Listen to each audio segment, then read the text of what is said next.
మోషే మరియు మండుతున్న పొద గురించి ఇది ఒక సంక్షిప్త విశ్లేషణ.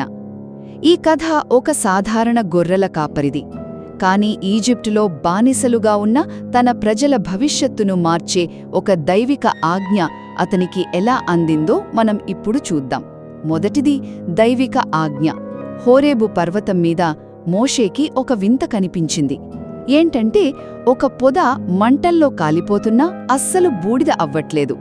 ఆ పొదలోనుంచే దేవుడు మాట్లాడి ఈజిప్టులో కష్టాల్లో ఉన్న ఇశ్రాయేలీయులను నువ్వే విడిపించాలి అని మోషేను నాయకుడుగా ఎంచుకున్నాడు. ఆలోచించండి, ఒక సాధారణ గొర్రెల కాపరికి ఎంత పెద్ద బాధ్యత. ఇక రెండవది దేవుని పవిత్రనామం.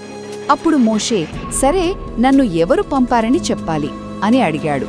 దానికి దేవుడు తన పేరును మొదటిసారి వెల్లడించాడు, యెహోవా. అంతేకాదు, ఇదే నా శాశ్వత నామం అని కూడా చెప్పాడు.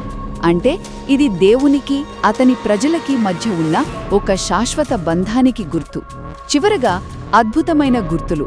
ప్రజలు తను నమ్మరని మోషే సందేహించినప్పుడు దేవుడు అతనికి 3 అద్భుతాలు చేసే శక్తిని ఇచ్చాడు.